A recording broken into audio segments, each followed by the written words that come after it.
April, home of spring, humidity, and jokes companies will play on you because of the calendar date. Up first, Cletus, Fetus, and Leatherface, also known as the Family. Good job, Cletus, you done got her.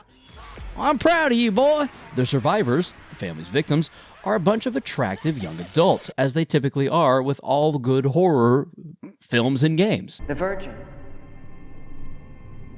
Me. Virgin. We work with what we have. Damn! The tutorials shown before entering a match were helpful, but could not have possibly prepared me for how complex and deep this game's mechanics go. Finding exits, avoiding noise, hunting the victims, feeding Grandpa. Ugh. Oh, Grandpa, holy hell. I've been looking for you. Grandpa, why aren't you hungry? There's way more to unpack than what will be mentioned here or what I even experience in my time with this game, but what I can say about it is that it's very fun playing as a hunter and figuring out where'd those damn kids go? Damn kids? Where'd they go? Each map is a winding maze of choke points, cutoffs, and pathways, all victims but only certain family members can use. Your goal as a family member is to hunt down and kill the victims using your abilities and the map to create places they have no choice but to trap themselves in before they reach the exit and escape. As a victim, you must try to escape quietly, avoiding sources of noise like Chicken Nugget, who we learned about in the museum, and Grandpa, the creepy geriatric octogenarian who hasn't walked since the War of 1812. The power balance naturally leans toward the family, but that doesn't stop the victims from just narrowly escaping harm or even in some cases fighting back to delay their own demise. Oh! What the hell? Where were you? While I can see a day where everyone knows the best routes to take and by consequence the best routes to block, for now hearing best methods is still in the early stages and it's fun to just spectate your fellow victims to learn from them, be it a best new way out or funniest way to troll Leatherface. I'm basically wasting his time a little bit. I'm wasting his time. We could just escape. Hold on, Judy. Don't leave me yet. Let me cook real quick. This mode is full of stressful, anxiety-inducing thrills that are sure to piss-fill your pants.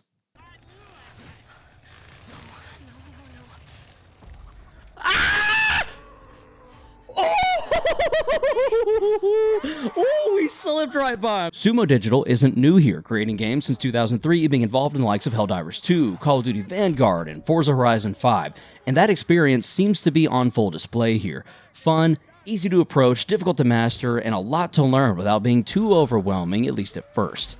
Then there's Rush Week. Clearly being intended as the more quick pick-up-and-play mode, this is actually the mode I recommend most start with. Sexy Johnny breaks into a sorority house, and the only thing he's interested in is a great KD ratio. I'll kill you. This mode, while much simpler than the main game, is a ton of fun in its own way and provides a fun spin-off featuring a cast of characters that is right at home in this late 70s thrasher film vibe the entire game is going for and successfully achieving. Oh, no, ah! Ah! Whoa!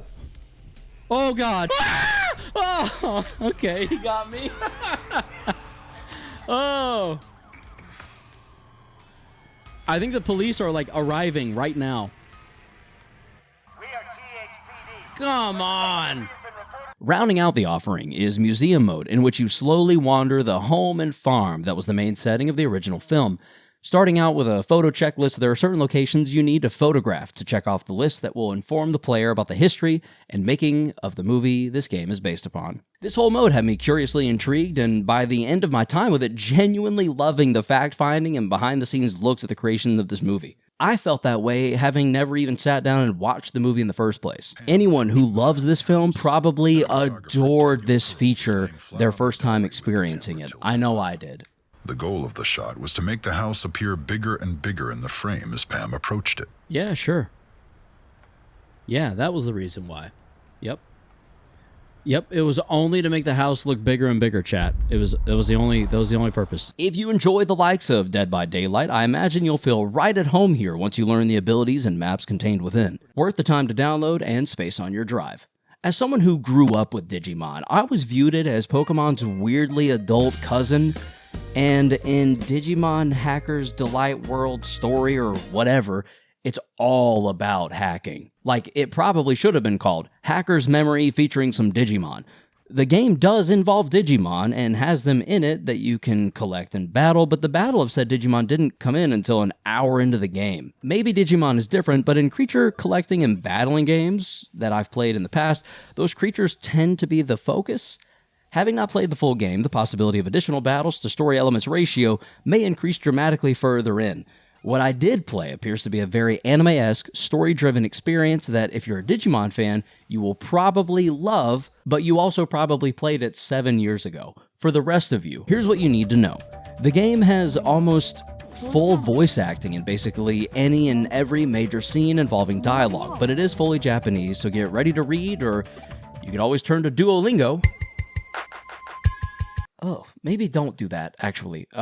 Anyway, the dialogue and story scenes, as previously mentioned, are vast and deep. Lots of story. Some of you will love that. It wasn't really for me. I don't really care for what's going on in the life of the main character, who appears to have recently seen his own grandmother naked.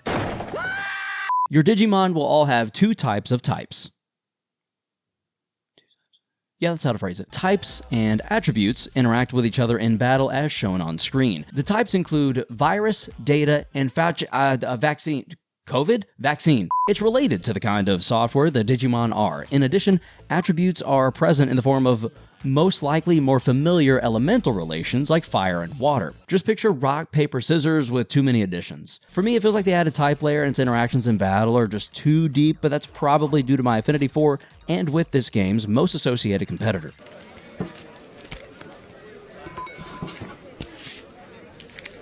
Once you wrap your head around the fact that there are a lot of possible advantages and disadvantages in any given battle, many will find it challenging, while to some it may seem needlessly complex. I am some. Abnormal statuses are basically status quo and something you've seen elsewhere, like paralyze or poison, aside from bug, which reverses an affinity. I'm actually super curious how that one may be implemented later on in the game. There are other aspects to battling in the game that I kind of stopped actively keeping up with. The main other thing you need to know is that Digimon aren't captured. They're scanned. Every time you stumble upon a Digimon in the world, you scan a portion of 100 to 200%, and once 100% is reached, you can add that Digimon to your party. No Digiballs are present in this game, tragically. The world of this game is divided into real world and digital world, as you may expect. The real world is based in Japan, while the digital one kind of covers a few locations, including but not limited to the Digilab, Eden, and Kowloon. While walking around Japan, you'll interact with the general public, your teammates within Hud, something like that. I don't know. How'd the team lead say it in the game? Team Hoodie. Yeah, like that. And run errands for them, at least in the beginning. Japan here feels like a bare-bones, child-friendly Yakuza, aside from the blonde woman detective you meet whose eyes are up here. Within the digital space, the Digilab is where Digimon are housed, Digivolved, and De-Digivolved. Yes, that last term is very much real and very much used by the game. You de-Digivolve to increase the max level, which sounds counterintuitive, but whatever, the game makes it work. Eden is where, well, just look at Eden like Facebook. Everyone you know is on it. It doesn't seem all that useful, and all the cool people are on whichever other site you use to get web-based information and news, like Kowloon. This is where the hackers come to steal sensitive data by way of battling. Each level down, the opponents get tougher, but the game keeps those lower floors away from you by way of story progression. Look, there's a lot to this game with it being an RPG, a lot of which I started to button spam through toward the end of my time with it, but if you like monster collecting games, this will definitely scratch that itch, and at 46 plus hours to beat, it'll absolutely fill your time. I'd say it's worth the time to download and space on your drive, assuming you enjoy a solid, time-intensive RPG. I don't have a ton to say about the final game for this month, but what I will say is that you are Robo Doom Guy wreaking havoc on ne'er-do-wells and drug runners, rather than demons. This game has it all, dude. A satisfying thud as your heavy-ass leadfoot strikes the earth, the green HUD dropping slightly with each aforementioned heavy-ass step, and enemy kills that'll make your mom wonder if you're going to turn to violence playing these video games. RoboCop Rogue City feels like if Batman had no moral compass, was all machine, and actively crawled through the underbelly of the city looking for pests to exterminate. You're not completely invulnerable though, and do have to occasionally self-repair if too much damage is taken, usually from a mounted machine gun. If they're walking around with pistols though, I highly recommend grabbing and punching as much as possible. It looks incredibly violent and is just full of the exaggerated swagger of a robotic white cop. When you're not dispatching would-be defendants, you can perform side missions like taking complaints at the police station. These are very easy to fail though by just literally leaving the area in which they originated, so completionists beware. Wouldn't want any of you tripping and falling into a charity scandal. To boot, there's even a hint at complications with sticking such a small amount of remaining human into so much machine, with emotional and mental trauma hinted at early on. If you like the 80s vibe, dooms, bloodshed, and complex narratives, you're gonna love this. It's well liked by many gamers, and I'm sure many more will enjoy it now that it's free for the month of April. This is every bit worth the time to download and space on your drive. You know, all this crime and trauma has me really thirsty. I think I want some Focus by Advanced. Focus helps you lock in and stay awake, whether it be for a stakeout or shootout, and tastes great too. Get yours for 10% off using code KAROS10 for a discount. If you don't want any Focus, here's a clip to enjoy instead. Not again. What's happening? Did the game just crash? What the hell? We were making such good progress. It just hard crashed. If you liked that, be sure to subscribe and tune into the streams and videos for more like it. And as always, stay frosty and stay humble.